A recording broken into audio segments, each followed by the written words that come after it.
Assalamualaikum warahmatullahi wabarakatuh. Selamat datang dalam pelajaran Sejarah Peminatan kelas 10 bersama saya, Ayah Sofia Martini. Materi yang akan kita bahas kali ini adalah peradaban awal dunia serta keterkaitannya dengan peradaban masa kini pada aspek lingkungan, hukum, kepercayaan, pemerintahan, dan sosial. Yang akan kita bahas kali ini khususnya adalah peradaban awal dunia Asia dan Afrika. Peradaban awal Asia dan Afrika diketemukan umumnya terdapat di lembah sungai, karena lembah sungai merupakan daerah yang subur, mendukung masyarakat untuk memenuhi kebutuhan dan peradabannya. Peradaban lembah sungai Indus ditemukan di dua tempat, yaitu di Mohenjo-daro, yaitu di hilir lembah sungai Indus, dan Harappa, di hulu lembah sungai Indus, sekarang menjadi wilayah negara Pakistan. Ini merupakan hasil dari penggalian arkeologi pada tahun 1924 yang dipimpin oleh John Marshall yang menghasilkan petunjuk bahwa peradaban Mohenjo-daro dan Harappa berkembang 3000 tahun sebelum Masehi. Peradaban awal di Asia terbagi dalam beberapa bagian, yaitu yang pertama peradaban Mesopotamia, yaitu yang diketemukan di antara dua aliran sungai Efrat dan Tigris di wilayah Asia Barat yang kini menjadi Republik Irak, dan bangsa Sumeria yang menjadi penduduk asli di wilayah Mesopotamia awal. Yang kedua, bangsa Akkadia di bawah kepemimpinan Raja Sargon yang menguasai Mesopotamia. Yang ketiga, bangsa Babilonia lama dengan Raja Hammurabi yang terkenal menyusun aspek hukum dengan membuat undang-undang kemudian dipahat di atas tiang batu. Yang keempat, bangsa Assyria, yaitu dari mulai tahun 750 sampai 612 sebelum Masehi, yang tinggal di hulu sungai Tigris dan Efrat. Yang kelima, bangsa Khaldea atau Babilonia baru, di bawah kepemimpinan Raja Nebukadnezar II, mencapai puncak kejayaan pada tahun 604 sampai 561 sebelum Masehi. Yang keenam, bangsa Persia berhasil mengalahkan Babilonia baru pada tahun 539 sebelum Masehi. Kemudian ada juga pembebakan peradaban kedua Asia, yaitu di lembah sungai Indus atau Sindhu. Kota Mohenjo-daro dan di bagian selatan adalah kota Harappa, diperkirakan menjadi ibu kota daerah ini. Dua kota ini dinilai memiliki aspek lingkungan yang cukup baik, terbukti dari tata kota yang pasti dan teratur, mengutamakan faktor keselamatan, kesehatan, dan kebersihan lingkungan. Kemudian ada pembebakan peradaban ketiga Asia, yaitu peradaban Cina, terdiri dari pegunungan, dan di utara ada sungai Huanghe. Di selatan ada Sungai Kuning. Dalam aspek pemerintahan sosial politik, terdapat 3 dinasti menjadi tonggak penting peradaban Cina, yaitu dinasti Shang, Qin, dan Han. Dalam aspek kepercayaannya, bangsa Cina menganut kepercayaan kepada dewa-dewa. Hasil kebudayaan dalam bidang filsafat menghasilkan 3 jenis aliran filsafat, yaitu Lao Tse, Konghucu, dan Mengse. Dalam aspek teknologi, hasil peradaban awal menggunakan ada kertas, tinta, mesin cetak, seni bangunan, dan kain sutra. Kemudian kita bahas mengenai penemuan peradaban Mohenjo-daro dan Harappa sebagai berikut. Ternyata dari hasil penemuan tersebut dapat disimpulkan bahwa tata kota Mohenjo-daro dan Harappa berupa dua kota yang dibangun berdasarkan perencanaan, memperhatikan syarat-syarat kesehatan, keindahan, dan pertahanan. Bangunan-bangunan kuno pertokoan dan rumah dibangun di di tepi jalan dengan batu bata lumpur yang sudah bagus. Sanitasi rumah dibangun dengan dilengkapi kamar, jendela lebar artefak, serta benda purbakala, terakota, dan huruf piktografi di arca berupa torso, pendeta, penari, serta ada gerabah dan tembikar, serta alat pertanian dan perhiasan. Kita akan lihat mengenai kehidupan sosial dan ekonomi di kota Indus, yaitu dari ilustrasi tersebut, kota Indus merupakan penduduk peradaban lembah sungai Indus, yang aslinya adalah bangsa Dravida. Bangsa Dravida ini merupakan penduduk asli India yang berkulit hitam, atau mungkin agak gelap kali ya. Nah, kemudian bermata pencaharian penduduknya adalah pertanian, dan hasilnya padi, gandum, dan teh. Mereka memuja Dewi Kesuburan, serta memiliki kepercayaan politeisme, yaitu dengan memuja Dewa Kesuburan, dan dewa yang digambarkan bertanduk besar. Kemudian ada totemisme, merupakan pemujaan terhadap binatang seperti buaya, badak, dan gajah. Serta mereka juga memuja pohon-pohon seperti beringin. Dan mereka juga percaya dengan benda-benda, yaitu dinamisme. Sekilas kita akan lihat mengenai peradaban awal Cina, yaitu peradaban di lembah sungai Huanghe. Sisa-sisa peradaban kuno di Cina ditemukan di lembah sungai Yangtze Kiang, Huanghe, dan sungai Hui. Kemudian pemerintahannya memiliki dinasti-dinasti. Dinasti Xia Kaisar pertama, Huangti, memerintah sejak 2697 sebelum Masehi. Penggantinya secara berurutan yaitu Yao, Sun, dan Yu. Sejak Kaisar Yu berdiri, dinasti Xia sampai Kaisar Jie. Pada masa ini belum mengenal tulisan. Dinasti Shang merupakan memiliki catatan tertua sejarah Cina, berasal dari dinasti Shang, yaitu dari tahun 1766 sampai 1122 sebelum Masehi.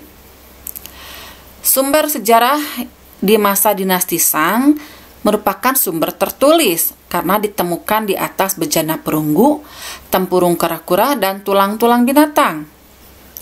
Penulisan sejarah dinasti pertama Cina dilakukan oleh Sima Qian. Kemudian kita akan bahas sedikit tentang dinasti Zhou. Ketika dinasti Shang dihancurkan oleh bangsa Zhou dari Cina, bagian barat di lembah sungai Yangtze di tahun 1122 sebelum Masehi. Pendiri dinasti Zhou adalah Zhou Wang. Masa dinasti Zhou dikenalkan sistem pemerintahan feodal, di mana wilayah Cina dibagi menjadi beberapa negara vasal. Pada masa dinasti Zhou muncul ahli filsafat seperti Lao Tzu, yaitu dari tahun 606 sampai 531 sebelum Masehi. Ajaran Lao Tzu terdapat dalam buku Tao Te Ching yang kemudian terkenal dengan sebutan Taoisme. Ajarannya, menurut Taoisme, dalam kehidupan ini ada semangat keadilan, kesejahteraan yang kekal dan abadi. Kemudian ada juga Konfuse, yaitu dari tahun 551 sampai 478 sebelum Masehi. Menurut Konfuse, Tao adalah suatu kekuatan yang mengatur segala-galanya di alam semesta sehingga tercapai keselarasan. Ajaran Konfuse disebut Konfusianisme. Kemudian ada juga Mengse dari tahun 372 sampai 280 sebelum Masehi, merupakan murid dari Konfuse, dan ajaran dari Mengse ini disebut Mencius. Tetapi ajaran ini bertentangan dengan ajaran Konfusianisme, karena menurut Mengse, rakyat adalah hal yang terpenting. Karena itu ia dianggap sebagai peletak dasar demokrasi di Cina. Saat itu muncul keinginan raja-raja vasal untuk melepaskan diri, sehingga terjadi peperangan berkepanjangan, yaitu dari tahun 403 sampai 221 sebelum Masehi, sehingga melemahkan kekuatan dinasti Zhou. Kemudian muncullah dinasti Qin yang kemudian menjadi raja terbesar, di mana dinasti Qin ialah Cheng bergelar Xing Huangdi dari tahun 259 sampai 209 sebelum Masehi. Xing Huangdi, atau mungkin ada juga yang mengenalnya disebut King Shi Huangdi, ia menghapus sistem feodal dan diganti sistem pemerintahan sentralistik. Saat itu kemudian Cina dibagi menjadi 36 provinsi yang dipimpin oleh seorang gubernur yang bertanggung jawab pada kaisar. Xing Huangdi ini yang memerintahkan untuk membangun tembok besar Cina, Wanlicheng atau The Great Wall of Qin, untuk mencegah serangan bangsa Mongol dan Xiongnu. Kemudian ada juga dinasti Han, memerintah mulai 202 sebelum Masehi, didirikan oleh Raja Cao-Chu.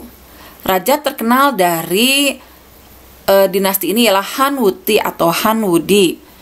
Kemudian berhasil menguasai Jalan Sutra atau Silk Road.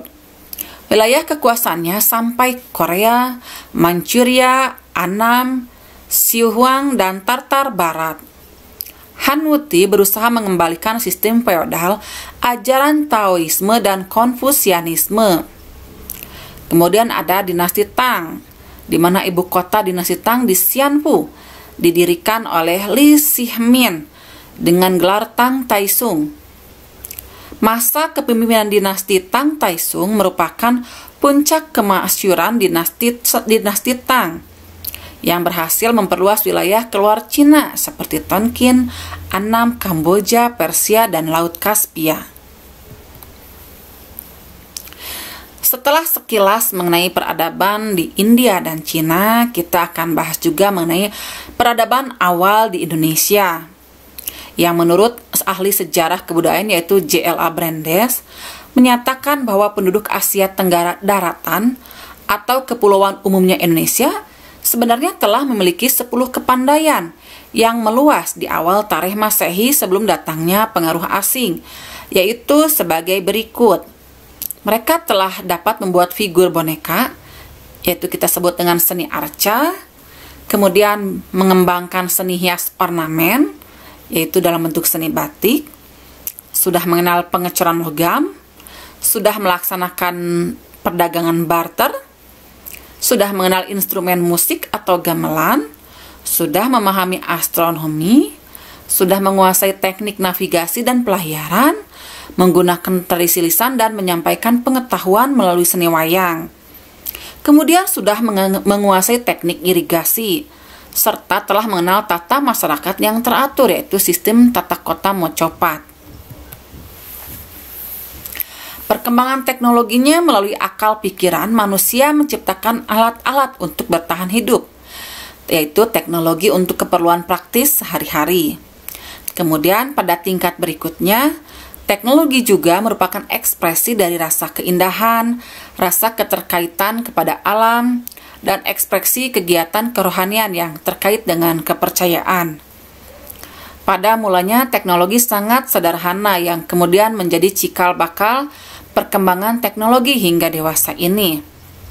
Ada teknologi peralatan hidup masa berburu seperti tradisi serpih bilah, tradisi alat tulang, tradisi kapak genggam Sumatera, dan persebarannya meluas meliputi Pulau Sumatera, Jawa, Sulawesi, Nusa Tenggara Timur, Maluku, bahkan sampai Papua. Kemudian ada juga masa bercocok tanam yang sudah berkembang dengan pesat. Dari mulai terlihat ada teknologi menggosok dan mengasah dan mengolah biji logam atau bivalve dan akar perdu. Kemudian diketahui juga banyak benda-benda besi yang diketemukan di Indonesia seperti mata kapak, mata pisau, mata sabit, bajak, mata panah, gelang besi, dan sebagainya. Kemudian dari teknologi pelayaran nenek moyang bangsa Indonesia dikenal sebagai pandai mengarungi lautan atau pelaut yang ulung. Data mengenai kepandaian berlayar banyak kita jumpai dari lukisan perahu pada gua di Sulawesi Tenggara, Maluku, Nusa Tenggara Timur, juga diketemukan di relief Candi Borobudur. Di masa lampau ternyata perahu nenek moyang kita adalah perahu bercadik, juga disebut dugout canoe atau perahu lesung, yang mana pembuatannya memerlukan keahlian yang khusus, dan ternyata nenek moyang kita sudah memiliki kemampuan itu. Perkembangan berikutnya teknik pembuatan perahu papan dengan menggunakan teknik ikat dan pasak. Saat itu juga nenek moyang kita atau peradaban awal Indonesia memiliki kepercayaan penguburan yang terbukti penguburan dan lukisan di dinding gua. Penguburan tersebut diketemukan di Gua Keplek, Gunung Sewu, Yogyakarta. Ada penguburan terlipat atau flexit berasal dari masa Mesolitikum, dan di Gua Braholo berasal dari masa awal Neolitikum, serta penguburan yang membujur atau extended. Kemudian di masa lampau juga kita ternyata sudah memiliki penguburan dengan upacara tertentu yang ditemukan di tepi timur Selat Malaka, yaitu di Gua Kepah, Sumatera Utara. Penguburan dengan bekal keperluan sehari-hari dijumpai di Gua Lawa, Sampung, dan Gua Sodong, Jawa Timur, dan di Bukit Karang, Sumatera Utara. Ternyata juga diketemukan ada gambaran cap tangan, di mana cap tangan dan latar belakang cat merah mengandung arti lambang kekuatan untuk mencegah roh jahat. Sedangkan cap tangan dengan jari tidak lengkap dianggap sebagai tanda berkabung. Kemudian dalam masa bercocok tanam, ada juga kepercayaan terhadap adanya kehidupan sesudah kematian yang semakin menonjol. Ini terlihat dari penguburan orang terkemuka di masyarakat, dibekali dengan berbagai macam benda keperluan sehari-hari, seperti perhiasan dan periuk. Diketemukan di kubur peti Batu Kuningan, Jakarta, dan di Anyar, Pelawanan, Melolo, Lambanapu, serta di Gilimanuk, Bali. Di masa lampau, perkembangan kehidupan kemasyarakatan dan pemerintahan terlihat yaitu dari peninggalan yang menceritakan bukti-bukti adanya masa berburu dan mengumpulkan makanan manusia purba dilakukan berkelompok tergantung luasnya daerah. Dan kegiatan sosial pada malam hari mulai ada setelah ditemukannya api untuk penerangan, penghangat, pengusir serangga, atau mengusir binatang buas. Bahasa yang digunakan berupa bahasa isyarat. Kemampuan berbahasa yang lebih kompleks baru dapat dilakukan oleh Homo sapiens, ya tentu saja karena kita lihat dari pelajaran sebelumnya bagaimana Homo sapiens ini dari volume otaknya adalah yang paling besar di antara volume otak manusia awal sebelumnya. Dan ketika masa bercocok tanam, mulailah peradaban awal tersebut ada mulai hidup menetap dalam perkampungan, yaitu mereka memiliki rumah-rumah yang sangat sederhana. Ciri-ciri manusia yang hidup di Indonesia Barat yaitu ras Mongoloid, di Indonesia Timur ras Austromelanesoid. Dan kemudian ketika sudah dikenal hidup dalam perkampungan, yaitu semacam pedukuhan. Jadi sudah berkelompok menetap tapi dengan kelompok perumahan yang sederhana. Saat itu juga sudah mulai ada sistem ekonomi dan mulai berkembang. Dan kepemilikan tanah merupakan faktor penting sistem ekonomi masyarakat pertanian. Dengan sistem gotong royong yang menjadi hal yang penting. Ada menebang hutan, membakar semak, menanam benih, memetik hasil panen, dan menangkap ikan.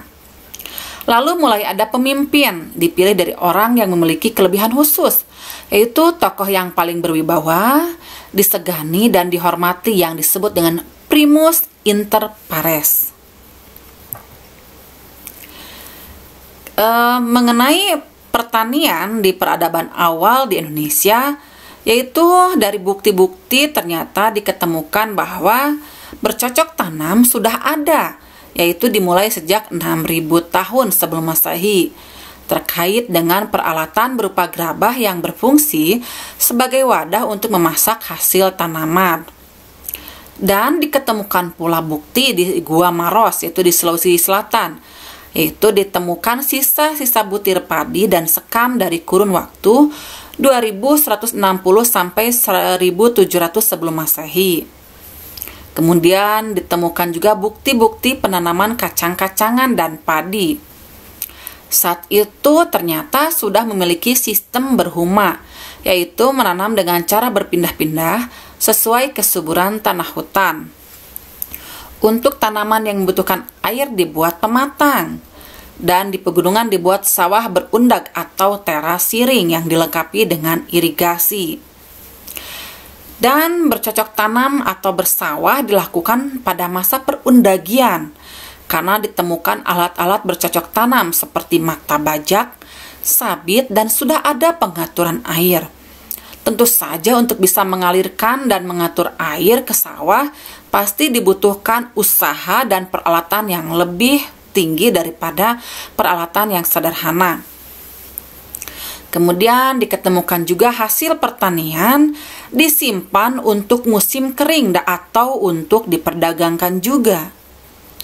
Dan saat itu perdagangannya dilakukan dengan cara barter. Barter itu yaitu tukar barang dengan barang lain. Misalnya komunitas perdagangan seperti rempah-rempah, berbagai jenis kayu, dan hasil bumi lainnya. Ternyata nenek moyang kita di peradaban awal di Indonesia sudah mengenal ilmu pengetahuan astronomi.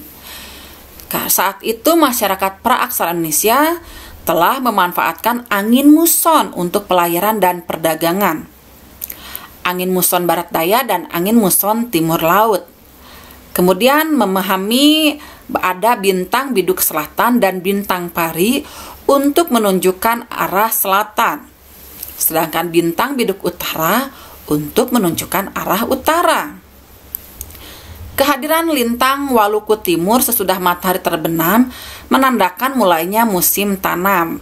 Dan kehadiran lintang Waluku di barat setelah terbenamnya matahari, tibanya musim kemarau.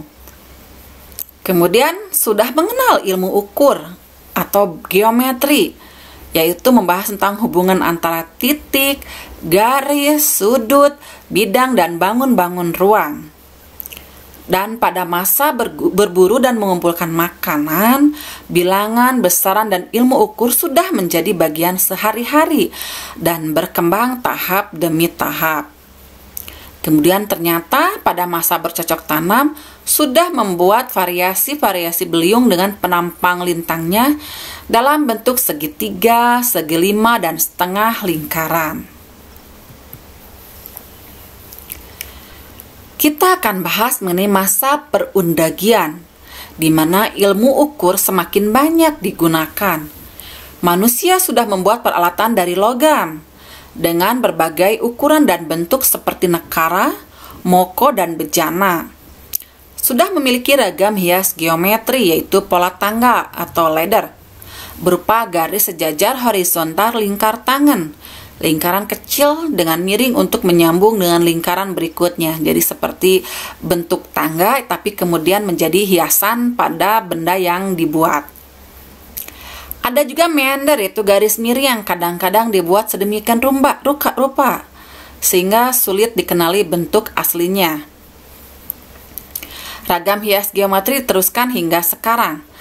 Tampak pada ragam hias motif batik, baik motif geometris maupun non-geometris. Motif geometris yaitu unsur ilmu ukur, antara lain motif kawung, motif tumpul, motif lereng, motif pilin, motif swastika, motif ceplokan. Nah, itu ternyata sudah memiliki unsur ilmu ukur. Kemudian ada motif non-geometris, terdiri dari motif tumbuhan, yaitu bunga, daun, pohon, dan binatang, seperti naga, burung, kupu-kupu, dan garuda. Kita akan bahas juga mengenai peradaban di Afrika. Peradaban benua di Afrika dimulai dari Mesir yang terpusat di sepanjang sungai Nil. dengan aspek sosial terbentuk dari desa sebagai kerajaan kecil, berkembang menjadi kota, dan berkembang menjadi dua kerajaan kecil, yaitu Mesir Hilir dan Mesir Hulu. Dengan kepercayaan meyakini dewa-dewa atau politeisme, struktur masyarakat dipuncaki oleh Firaun. Sudah mengenal tulisan hieroglif, astronomi, matematika, kalender, dan masih banyak lainnya yang merupakan buah dari kebudayaannya. Kemudian ada peradaban awal Mesopotamia, yaitu yang diketemukan di lembah Sungai Efrat dan Tigris. Sekarang dikenal sebagai wilayah negara Irak. Di sepanjang Sungai Efrat dan Tigris merupakan daerah yang subur, karena di luar itu terbentang daerah gurun, antara lain Gurun Hamad dan Nafud. Di sebelah timur terdapat pegunungan Elbrus dan Kurdistan. Pemerintahan wilayah Mesopotamia terdiri dari berbagai negara kota, masing-masing dipimpin oleh raja sekaligus pimpinan agama. Raja mengatur perekonomian dan memimpin perang. Kerajaan Sumeria pusat, pemerintahannya terletak di kota Lagas, selanjutnya di kota Uruk. Kerajaan sudah tersusun baik, perekonomiannya sudah maju dan berkeadilan sosial. Kekuasaan tertinggi dipegang oleh seorang pendeta raja yang disebut Petasi. Beberapa petasi yang pernah berkuasa diantaranya petasi Anipada maksudnya, petasi Urnia, petasi Urukagina, petasi Lunggal Jagisi. Pada tahun 2500 sebelum Masehi, kerajaan Sumeria dikalahkan oleh Raja Akkadia yang bernama Raja Sargon. Kerajaan Akkadia itu sebenarnya bangsa Akkadia termasuk rumpun bangsa Semit. Tetapi di bawah Raja Sargon berhasil mengalahkan kerajaan Sumeria. Pola pemerintahannya meniru kerajaan Sumeria, bahkan berintegrasi dengan penduduk yang ditaklukkan. Bangsa Akkadia memuja banyak dewa atau politeisme. Selain itu juga memiliki cerita-cerita dongeng tentang kepahlawanan seperti cerita Adopa, Etana, dan Gilgamesh. Kerajaan Babilonia lama dikuasai bangsa Amoria dari rumpun bangsa Semit, yang pada mulanya berkuasa di daerah Syria, dengan raja pertama ialah Hammurabi yang dikenal dengan sudah membuat undang-undang Hammurabi, yaitu undang-undang yang kemudian dipahat di batu. Setelah Hammurabi meninggal akibat serangan bangsa Hittite dari arah barat, kurang lebih 1900 sebelum Masehi, kerajaan Babilonia lama runtuh. Kemudian kerajaan Assyria dipimpin oleh Raja Sargon II berhasil menaklukkan kerajaan Sumeria, rajanya itu Sennacherib, anak Raja Sargon II, yang berhasil meluaskan wilayah dengan menaklukkan pantai barat Asia Kecil sampai batas negara Mesir. Kemudian ada juga Raja Asurbanipal, itu cucu Raja Sennacherib yang berhasil membangun perpustakaan di kota Niniwe. Kita akan bahas mengenai kerajaan Babilonia baru dibangun oleh Raja Nebuchadnezzar, yaitu merupakan bangsa Kaldea setelah berhasil mengalahkan kerajaan Assyria kurang lebih tahun 612 sebelum Masehi. Raja-raja yang pernah berkuasa diantaranya Raja Nabopolassar, yaitu raja pertama di Babilonia baru, yaitu Raja Nebukadnezar yang berhasil membuat jembatan besar yang menghubungkan lalu lintas di kota Babylon. Ada juga Raja Nabonidus, raja yang sering melakukan serangan ke tanah Arab. Kemudian ada Raja Belshazzar, raja terakhir kerajaan Babilonia baru. Babilonia baru runtuh akibat serangan dari bangsa Media dan Persia pada tahun 539 sebelum Masehi, di mana kerajaan Persia dibangun oleh Raja Cyrus yang kemudian terbunuh pada peperangan melawan bangsa Tura. Raja Cyrus digantikan oleh anaknya, yaitu Raja Kambises, yang kemudian berhasil mengembalikan ketentraman dalam negeri. Bahkan tahun 525 sebelum Masehi berhasil menaklukkan Mesir. Kerajaan Persia mencapai masa kejayaannya di bawah pimpinan Raja Darius Hystaspes. Kemudian kehidupan ekonomi sosial budaya. Awalnya, daerah Mesopotamia didiami oleh bangsa Semit yang hidup secara nomaden. Kemudian sekitar 3000 tahun sebelum Masehi didiami oleh bangsa Sumeria yang mulai menetap, terutama di kota-kota besar. Masyarakatnya hidup bercocok tanam dengan sistem pengairan yang sudah baik, sudah melakukan perdagangan dengan daerah lain, terutama dengan daerah lembah Sindu. Ilmu pengetahuan dan teknologi, orang-orang Sumeria sudah mengenal abjad berupa huruf paku, terdapat pada Undang-Undang Hammurabi yang kita sebut dengan Kodeks Hammurabi. Sudah menggunakan sistem kalender untuk mengenal perputaran waktu dan musim, dan membaginya dalam jam, menit, dan detik. Peninggalan ini kemudian kita terapkan pada sistem kalender, yakni 24 jam menjadi 1 hari, 30 hari menjadi 1 bulan, dan 12 bulan menjadi 1 tahun. Pembangunan tata kotanya sudah menggunakan perencanaan yang teratur dan arsitektur yang bernilai tinggi, di mana setiap bangunan terbuat dari batu bata dan tanah liat dengan model zigurat, yaitu yang mengandung makna religius. Nah, itu yang di samping saya itu adalah contoh dari zigurat.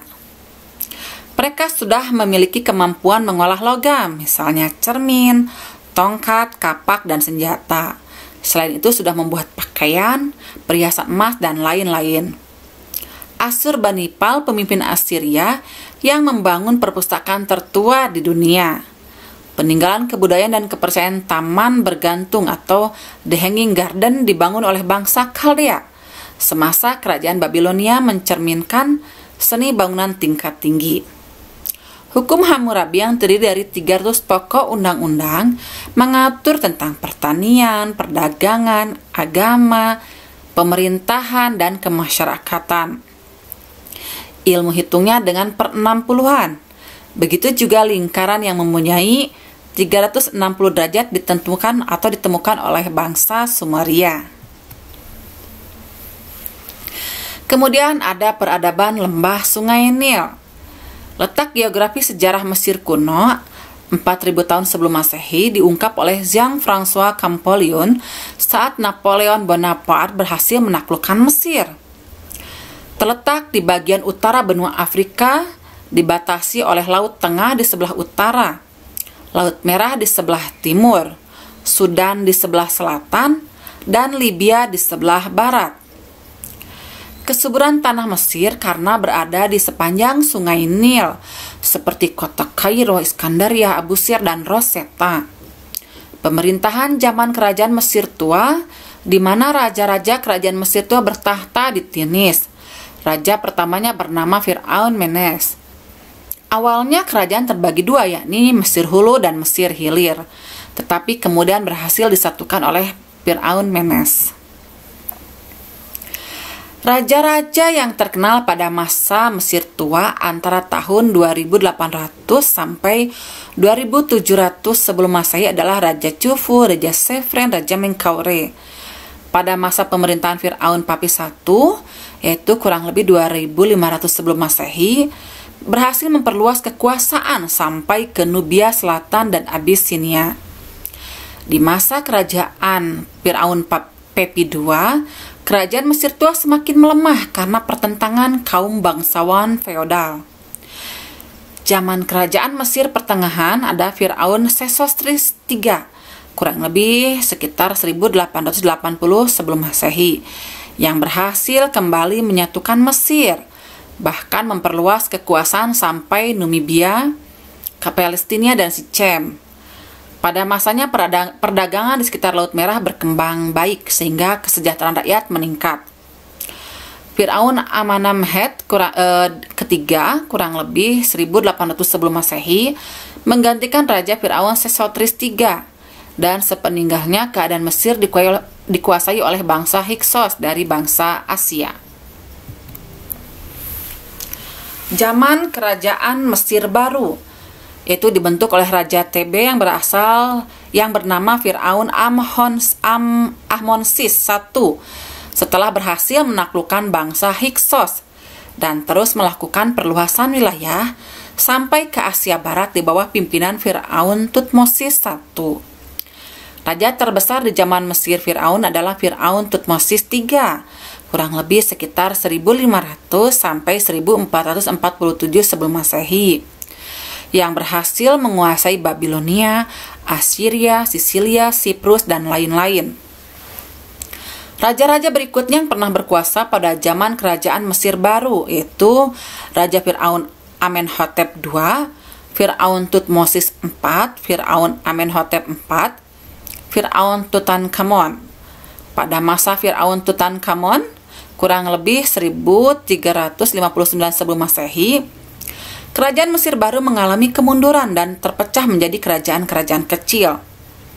Di bawah pemerintahan Fir'aun Ramses II, kurang lebih 1275 sampai 1220 sebelum Masehi, kerajaan Mesir diperluas lagi sampai Palestina dan mengalahkan bangsa Hiti yang mengacau di Asia Barat.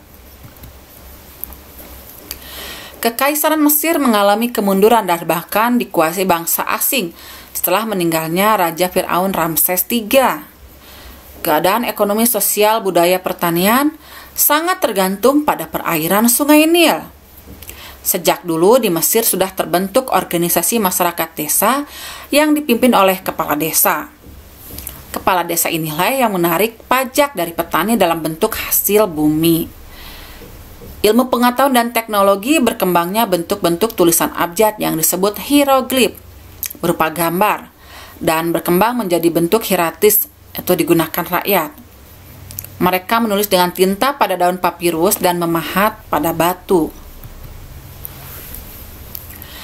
Pada tahun 2776 sebelum Masehi, sudah mengenal penanggalan berdasarkan sistem peredaran matahari dan tahun kabisat. Mereka juga sudah memiliki pengetahuan tentang pembuatan mumi dan bangunan-bangunan yang besar. Mereka juga memiliki peninggalan kebudayaan dan kepercayaan, di mana masyarakat Mesir kuno percaya dan memuja banyak dewa, antara lain dewa Amon-Ra yaitu dewa matahari, dewa Osiris yaitu dewa langit, dewa Isis yaitu dewa bumi.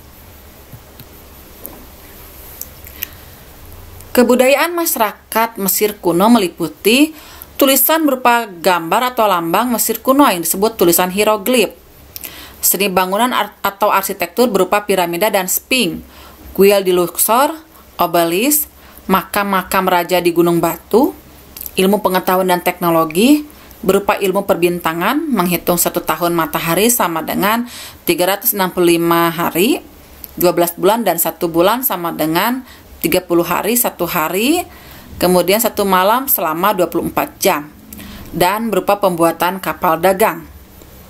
Mumi itu adalah mayat para raja atau bangsawan yang diawetkan. Luar biasa mengenai pembahasan peradaban awal dari Asia dan Afrika ini. Nah, untuk mengingat kembali, sekarang kita menginjak pada kuis. Yaitu yang pertama, sebutkan bukti-bukti yang menunjukkan bahwa masyarakat praaksara di Indonesia telah mengenal ilmu pengetahuan. 2. Jelaskan bukti-bukti masyarakat praaksara telah mengenal teknologi pelayaran. Yang ketiga, jelaskan bukti-bukti masyarakat Mesir sudah mengenal ilmu pengetahuan. Banyak sekali mengenai bukti-bukti ilmu pengetahuan di Indonesia, bahkan di Mesir. Silahkan kalian tulis jawabannya, kemudian di-upload di e-learning. Ingat, jadilah pelaku dan pembuat sejarah di dunia. Sampai jumpa lagi. Wassalamualaikum warahmatullahi wabarakatuh.